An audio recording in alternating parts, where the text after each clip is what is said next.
Hey y'all, welcome back. I am going to be reading from Chris Crutcher's anthology, Athletic Shorts. I'm not going to be stopping. I'm just going to read the story to provide an audio for the classroom. I'll be stopping for classroom discussion and be asking you questions as we go through. If you are watching this from home, doing virtual, sorry that you couldn't be here for the classroom discussion, but I think that you'll find throughout the story that everything you need for the activity you can find, and of course you can always email me. So this is Goin Fishin by Chris Crutcher, and this is a little preface here. It says, there is a case to be made that from the time of birth, when we lose a warm, enclosed, safe place to be, our lives are made up of a series of losses, and that our grace can be measured by how we face those losses and how we replace what is lost. Lionel Serbasek lost his parents in a boating accident when he was 14 years old. Though he continues to explore his passions, athletics and arts, with the fervor of the brash student he is, he remains haunted by his memories of that day in the lake and what could have been.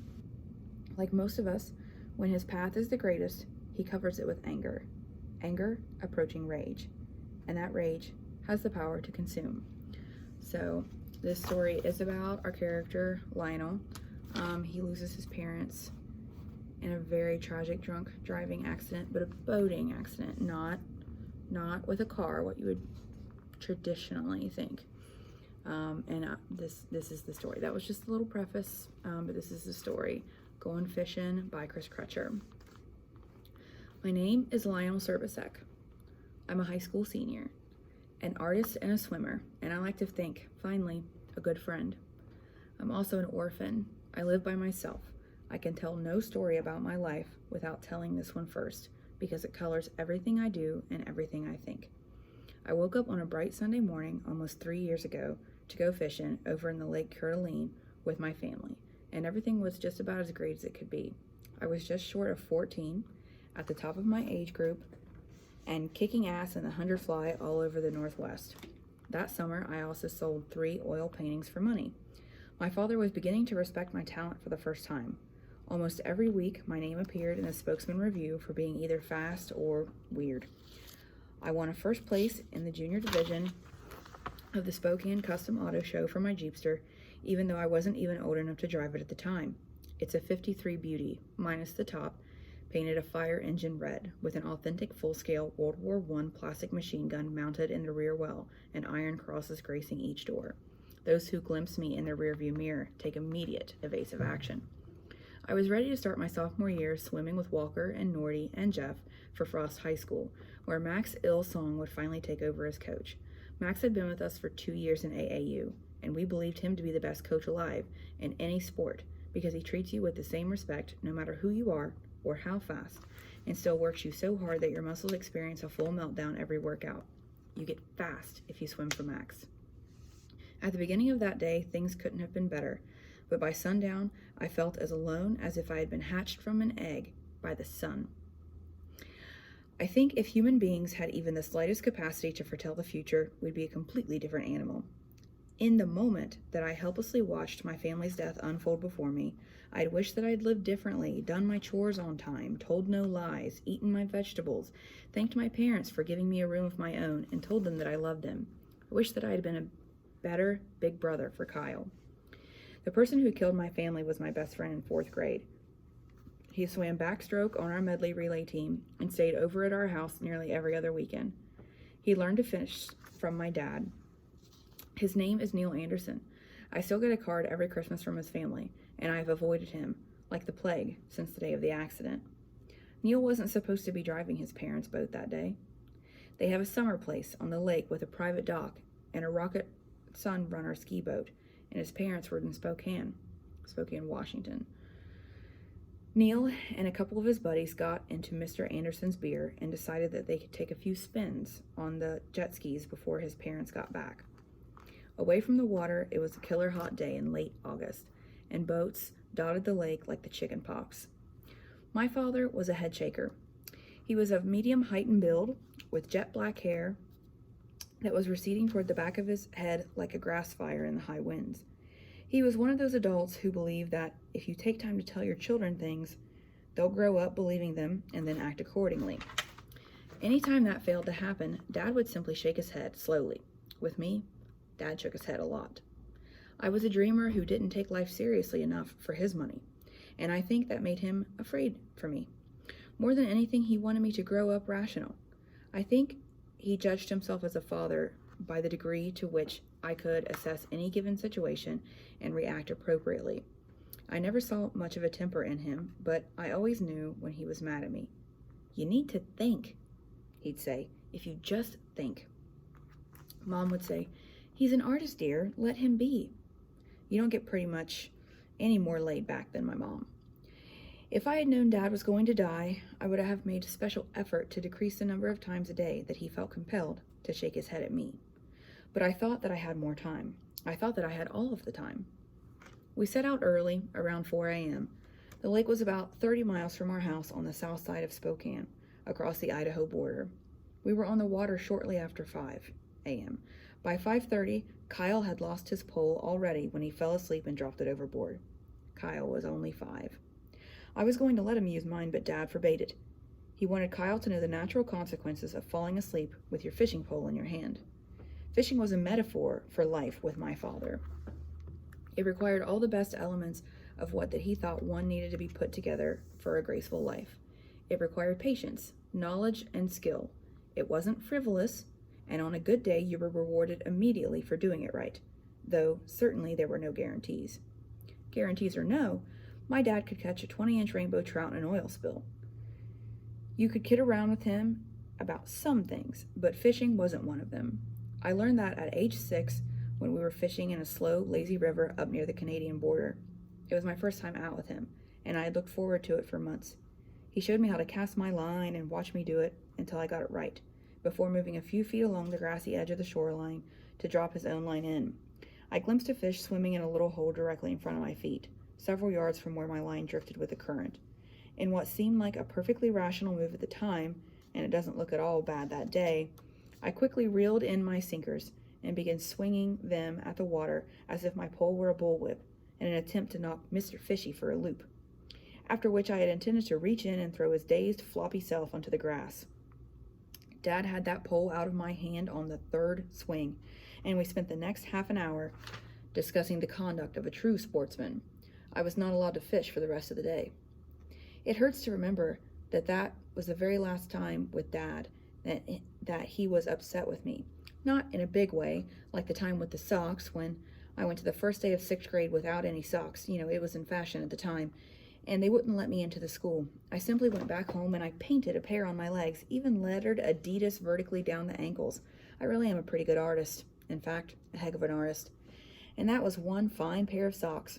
But they didn't come off as easily as they had went on, and Dad was pretty unhappy with me because my age group swim coach wouldn't let me into the water until all the paint was off. It took a wire brush. "You have to think," Dad said. After midnight, on the way to make up the practice I had missed in the pool at his club. "Logical consequences," he said. Dad didn't understand that I had to think before I pulled mistakes like that. Plus, I couldn't understand why he was upset. They were my legs, my nerve endings. That day, the last day, he was only irritated at me for fishing with poison berries. Irritated was a step removed from truly upset. I don't even know for sure why I put them on my line. Certainly I knew better. We were fishing just offshore near thick bushes hanging over the water. I was at the rear of the boat, and the worms and salmon eggs were in front of Mom and Kyle, who were fishing together on one pole, unbeknownst to Dad. Mom wasn't all that big on natural consequences when they meant that her baby would have to be bored and whiny all day. I was just too lazy to move to the front of the boat to get the right bait. "Reel her in," Dad said. "Gonna shoot out to the middle and try for some deep ones." "Nah, I'll leave my line in the water," I said. "Troll a little." "Reel her in," he said again. "You can't troll at 40 miles an hour." "Nah, go ahead," I said, knowing my dad could spot a, what's wrong with this picture, blindfolded with his eyes gouged out. And the second he got a peek at those berries, there'd be a serious discussion, much too serious for 6 o'clock in the morning. "Reel her in," he said again, and the argument was over. I tried to get him to start the boat moving while I brought the line in so he'd be distracted, but he waited. I have a theory, I said when he spotted my hook near the surface. What the hell's that? He said, ignoring my theory. What? On your line. What are you using for bait? I grimaced. Berries. Berries? What kind of berries? Whatever was on that bush. Just those orange berries. You mean poison berries? I don't know that they're poison. Would you eat them? I stared at the berries trailing my sinker toward us. I suppose not. But want to hear my theory? I want you to get those berries off that hook. I took them off and listened to the short version of Dad's "You gotta do things right" lecture for the umpteenth time that summer. I would be going into the 10th grade. Things wouldn't be so easy there. Teachers would expect more of me. Childish ways were to be left behind. It was time to think and blah, blah, blah. Dad missed my theory, which was being formulated as we spoke. And it went something like this. With all of those fishies in the lake, there has to be some smart ones and some dumb ones. Minnows who listen to their parents and teachers. You know, they travel in schools, remember? Da-da-da. And minnows who don't travel with their schools. There have to be some fish in there with shaky upbringings who act like kids with, shaky upbringings. And there have to be a few, just a few, whose size is inverse proportion to their fishy smarts, like Ed Jazinko on Frost High School's football team. You know, he's 6'5", 280 pounds, with an IQ just under his belt size. Now, Ed was a pretty rough customer who fights with his mom on a loud and regular basis, and I'm pretty sure if she told him not to eat something, that would just be all the reason for him to sit right there and do it. But if you follow the theory that all living things are in some way connected, it isn't too big a jump to figure out that if I'm patient enough with poison berries on my line, that I'm going to catch the dumb Ed Jazinko of rainbows, and when that happens, I'll surely have the lake record. In effect, I was doing it for my dad. Neither Mom nor Dad ever got to hear that theory, or anything that I have said since then. We were dead still in the middle of the lake in early afternoon, fishing in deeper water, when Neil and his buddies, at least 2 6-packs of beer into the afternoon, decided to take a quick spin in Dad's Sunrunner. Nobody in our boat but me even saw them coming. I hollered, but Mom and Kyle were hauling in a fish, and Dad was shouting some advice. They didn't even look up, and I jumped. I've watched it over and over, always knowing if I could have stayed a little longer or yelled a little louder, I could have saved them. It runs in slow motion in my dreams, so there's always plenty of time. Of course, in my dreams, no sound comes out of my mouth, and my legs are filled with shot puts, and they all turn around to smile at me. Neil's boat cut ours in half. None of my family even bobbed to the surface. Kyle's shirt floated near the wreckage, and I dived as deep as I could, only to be surrounded by blackness. The 2 guys in Neil's boat were thrown clear, the skier off to one side, and screamed and yelled and floundered in the water, trying to figure out what had happened. I didn't know it was Neil at the time, but I got a hold of him, and I did my very best to drown him. I held him under with both hands on his throat, and it took all the other 2 had, plus help from a guy who saw it from a passing boat to pull me off of him. It's funny. There's a feeling in that instant following some life-changing event, at least I think I'm not the only one who thinks this, but that you can step back over into that sliver of time and actually stop the awful thing from happening. But that feeling is a lie, because in the tiniest mini millisecond after an event occurs, it's as safe in history as the Civil War. Data in the universal computer are backed up as it happens. There is no reverse, not even a neutral. It is that haunted me at first, because if I had found a way to go back, even if I couldn't have saved him, I would have stayed in that boat. Swimming saved me, swimming and Max, and Elaine Farrell. I have no relatives on either of my father or my mother's side, so the state tried to put me in a foster home. They tried 8 homes before they quit. The longest I lasted before hitting the road was 23 hours. It was Max who got the Department of Social and Health Services off my back. He's 14, said the caseworker. He can't be out on his own. No, he's been out on his own since you guys had been charged, Max said. But we can't have it that way. Max said, well, you can't have it any other way.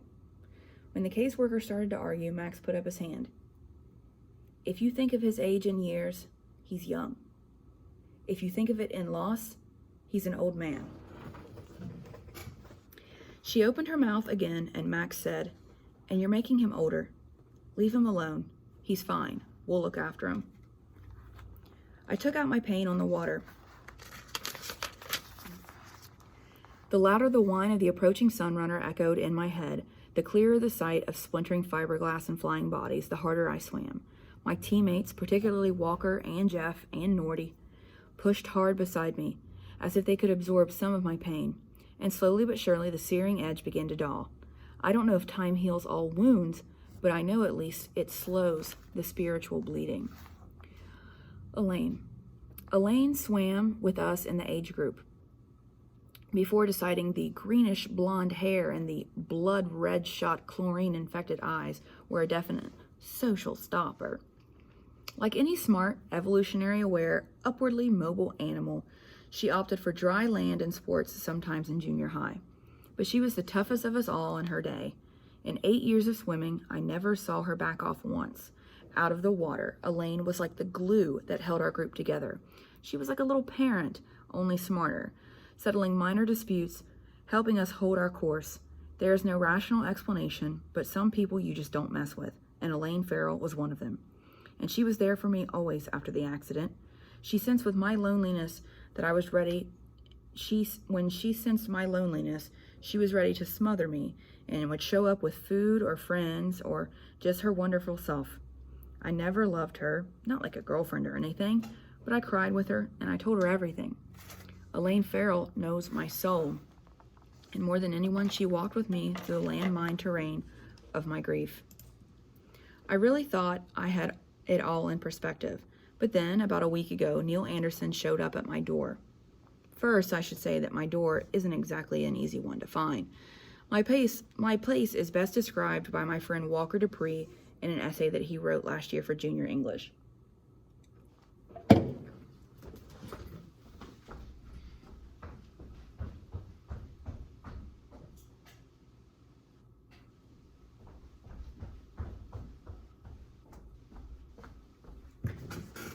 I hate that thing.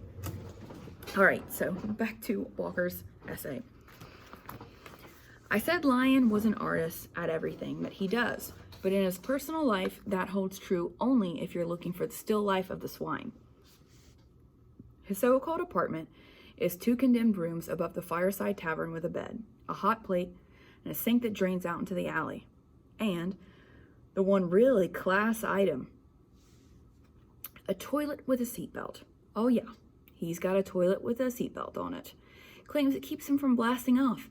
There are no electric lights in his palatal suite, and the sole source of heat is an old electric reflector heater powered by a frayed extension cord running out of the window and down to the outlet behind the bar in the fireside. Artificial light, lest you think these quarters uncivilized, shines from a flashlight dangling at the end of a rope above his bed. Mrs. Phelps, our junior English teacher, read that, gave Walker an A+, and sicked the Department of Social and Health Services on me again, which brought Max once again to my rescue. Actually, I have enough money from my parents to live in a much nicer place, but somehow this one just fits me like a glove, though Walker calls it Nouveau Tobacco Road. Under any circumstances, Neil found me. Through some miracle of zoning, though we went to the same middle school and elementary and junior high, we don't attend the same high school. Neil doesn't even swim anymore, so I haven't seen him since the day that he actually killed my family, and that's a good thing. Because when things are at their worst and I need someone to blame, Neil's the guy. What the hell was he doing? Why didn't he think? I stared at him through my open door. What do you want? Can I come in? I barely recognized him. Wouldn't have if I hadn't heard his voice. His dishwater brown hair was stringy and unkempt, hanging to his shoulders. His clothes were dirty and threadbare. I considered a moment and said, "No." He looked away, over the rickety banister surrounding the wooden landing outside my door, and then back at me. I couldn't see anything of the happy, rich kid that I knew in junior high. But it was Neil. Oh yeah, it was Neil for sure.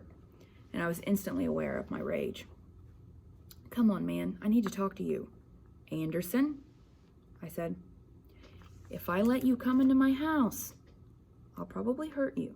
In fact, I might just do it anyways. You must be out of your GD mind. What the hell are you doing here?" He looked directly at me. "I'm trying to give myself a chance." "A chance to what?" "To make it right." I gripped the door jamb, all my resolve directed at stopping myself from pushing him over the banister into the alley.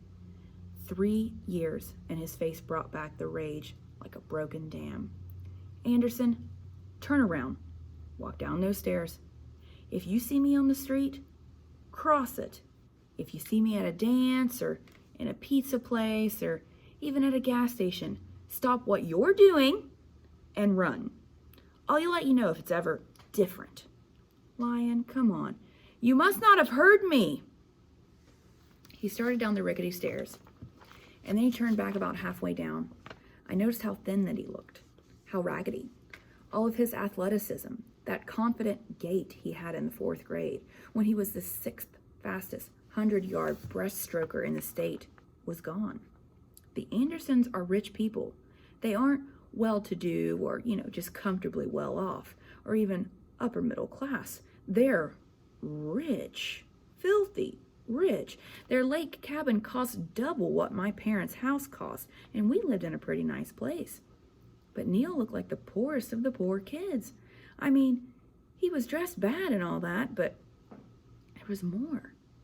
It was in his eyes. Neil was gone. I forced all those thoughts out of my mind. I didn't care. I even wondered briefly about my coldness, but that thought was like a wispy breeze passing through my mind in sleep. It never found space in my consciousness. And then he said, "Listen, I'm not leaving because I'm afraid that you'll hurt me. Nothing you could do to me would even matter. I'm just leaving because you want me to." "Well, whatever the reason is you use is just fine with me," I said, "just as long as you leave." Neil nodded, and he stood staring a second longer and slowly moved on down the stairs to the alley. It was later that night when I realized how vicious I had been, and it felt good. I have a lot of friends, people who look after me in one way or the other, and people I look after, Jeff and Norty and Walker, the guys I swim with, and Elaine. Those are the people that I die for, because their friendship is so important. But that night I realized it's my rage that has kept me alive over these 3 years, not friendships. Make no mistake about it, if I had been left alone in the water with Neil that day, I would have drowned him. And I have never trusted for a moment since what I might do if I actually ran into him. Now he was feeling some of what I had felt over the past 3 years, and for all I cared, he could waste away into nothing. Shortly after the Domino pizza delivery truck left, my phone rang. "Hello? Make it fast. My pizza's getting cold." "Is this Lionel Serbisic?" "That it is." "Lionel, this is Vicki Anderson." Neil's mom. I closed the lid of the pizza, waiting silently. "I'll try to make it quick. I know your pizza's getting cold." "Oh, that was just... I know. It was just a joke. Listen, Lion, I need to ask you a favor. A big favor. I'm calling about Neil." I gritted my teeth and waited. "I know I came and saw you today." "Yeah." "Lionel, he's dying." "Oh, so like my parents, my brother?" "Slower," she said. "Lion, I've never known what to say. I'm so embarrassed that we haven't contacted you. I couldn't feel worse about what happened. I pray for you every night of my life. Neil's father has set up a trust fund for you, but we've been afraid to tell you because we just didn't know how to say it. We just felt so bad. I know that's awful." "Listen, I don't need a trust fund," I said. "I have everything I need and I'm fine." "Well, it's there nevertheless. No one can touch it, including us." "Mrs. Anderson," I said, and I felt the heat rising in my chest. Money isn't going to bring my family back. If money could have brought your family back, we would have already done that, she said. It's just all that we have. Yeah, okay, so what about Neil? I asked, feeling the cold steel lock again around my heart. Well, he needs you to forgive him. Won't happen. Killed my family. I heard Mrs. Anderson choke up and then go silent. And then she said this, Lionel, he hasn't lived with us for more than 6 months. He's on the street. I think that he could be using drugs. I can't talk to him. He's dying, Lionel. Please, if not for him, then for me, for his father. And until that moment, I hadn't even the slightest inkling of the true power of my hate. The sorrow that rose up in my chest for Mrs. Anderson was crushed by it. And then I said, okay, Mrs. Anderson, I'm sorry. But do you know what it's been like for me inside for the last 3 years? Do you know how many times that I've watched my parents die and my little brother get cut up into two in my dreams over and over? Do you know how much I've missed them? Mrs. Anderson, if I thought that I could spend 15 minutes with my little brother starting at the moment of my death, well, I'd be gone tonight. And silence again. And then I heard, I'm sorry, Lionel. I'm sorry that I bothered you. The pizza was ruined. It was still hot enough, but it tasted like hate. And I ate only part of one piece before splattering against the wall. I snatched up my Speedo and a towel out of the bathroom, and I headed to the pool at Frost High School. A couple of years ago, the school janitor asked me to regulate the chlorine and the pH over one weekend, and I had a key made, because I already knew that sometimes swimming is the only way to get what's inside of me out before it strangles me.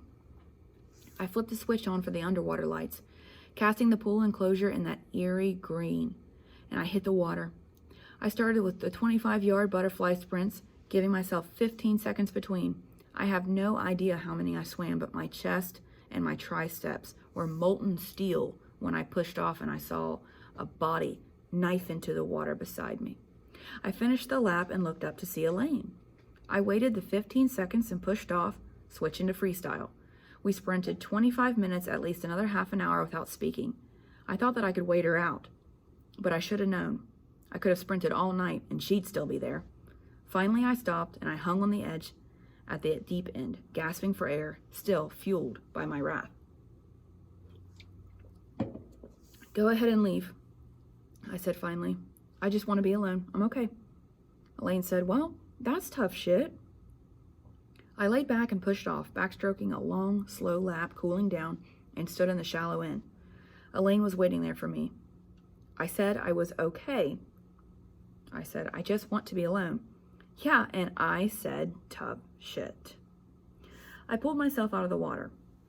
Elaine, get out of here. I don't want to talk to anyone. Well, you're going to talk to me, she said back, pulling herself out as well and stood facing me. I didn't come here to listen to you cry. Careful. She snorted, what are you going to do, lion? Beat me up like you did Neil Anderson or his mom? Hey, don't start with me, I said.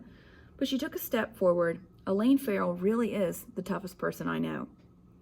I'm already started. Elaine, we go back a long way, but no, it's not a question of how far we go back, she said. It's a question of if we will go forward. Oh, is that what it comes down to? We'll see. I walked over to the long table behind the metal rail in front of the bleachers, grabbed my towel, and ran it over my hair and face. Go ahead, just say whatever you have to say. Well, you treated Neil Anderson like shit today. Well, that's because Neil Anderson is shit. What happened? Did that pussy call you up and tell you? She jerked the towel out of my hand. It's for sure. No one could tell you anything. You're the pussy, lion. What would your dad say? I knew your dad, lion, and he'd call game on this cheap bull in a second. And your mom? Almost involuntarily, I lunged forward. You leave my mom and dad out of this. I screamed, and my voice reverberated like a handball across the high walls. I'm warning you, Elaine. She took another step forward. Want to hit me, lion? Go ahead. Would that do it for you? Who else do you need to hit? Let's go find Nordy. He's little and weak. Maybe that's what you need, but let's start right here with me, lion. Go ahead. My fist clenched. My upper lip vibrated like a jackhammer. I'm warning you. And she punched me in the stomach so hard that the wind blasted out of me like a released party balloon. You double up your fist at me, you better be ready to use it. You make me sick, Lionel Serbisek. And when your family got killed, your friends gathered around you like a group of angels. We spent the last 3 years making sure nothing touched you, treated you like some kind of boy in a bubble or something. Badmouth Lionel Serbisek, and you've got his friends in your face so fast that you can't even breathe. You can cancel your friendship out at any time, I said, my breath returning, along with a rush of anguish that must have been down there for at least 3 years. What the hell's the matter with you, Elaine? Neil Anderson killed my family. I screamed through tears and snot. If I ever quit hating him, I'll die right there with them. And I dropped to the bleachers like a rock, dazed at what I had just heard myself say. Elaine didn't budge, but her voice softened slightly. Lion, remember the night that you and Walker and Jeff and I drank all those beers, and you took us out on the ice up at the lake in your Jeepster? None of us knew if the ice would hold, and it was 4 miles over icy, 2-lane roads to get there. You could have killed us. Easy. And anyone else on the road. You were drunk out of your mind, and so were we. You could have killed us. Me and Walker and Jeff, your best friends in the entire world. What if you had killed us, Lion, and then you had lived? Yeah, well, I didn't. No, but you could have. What you did was no less stupid than what Neil did. The only thing is that the universe caught him, and it didn't catch you. That's the only difference. Well, it didn't happen, but it could have. Think about it, Lion. You're an artist. You have an imagination. Think about it. It didn't. Think about it, she screamed. Think about it, Lion. Think about it. And she flung the towel in my face and stalked to the bench, sobbing and pulling her jeans on over her wetsuit. At the door, she turned, wiping her eyes fiercely. You only get so long to be like this, Lion. You only get so long to get decent again. Your time's about up. It was early evening, and I putted along the edge of the riverfront park in my Jeepster, watching the day people head for the cars as the night people took over in the park. A drug deal here, a grisly old man packing a raggedy sleeping bag on his back there. Groups huddled by the bridge and over by the bushes along the edge of the YMCA. It was my 3rd night searching. I knew better than to go into the park at night alone, but I was past caring. I'm a big guy, a tough guy. And though I know a gang of thugs could take me out, I also know that they'd get hurt pretty bad doing it. Neil's gaunt face had haunted me since Elaine stalked away from me. Mrs. Anderson's pain over the phone had become real, and the thought of losing Elaine lay in my stomach like a sharp rock.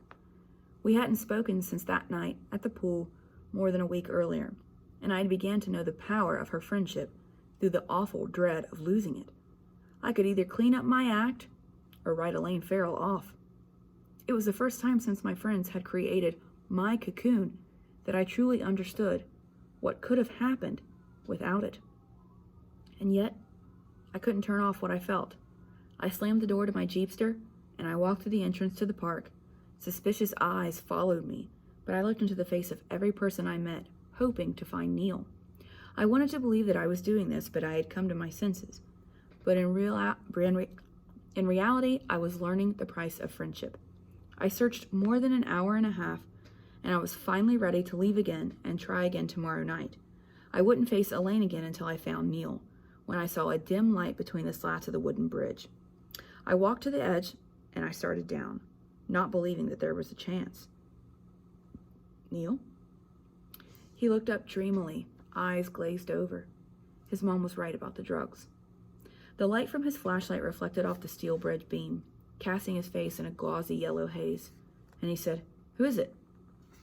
It's me, Lion." He sat hard on the dirt, dropping his head to his hands, and then gazed back to me. His words were slurred. "Lion, I killed your mom and dad, man." "Listen, and your little brother." I said, "Yeah, look, Neil, I'm not over this yet, but we need to talk. No, man, you were right. No, man, you were right." "Well, I was just gonna ski," he said. "I just wanted to ski before my mom and my dad." "Pack your stuff," I said.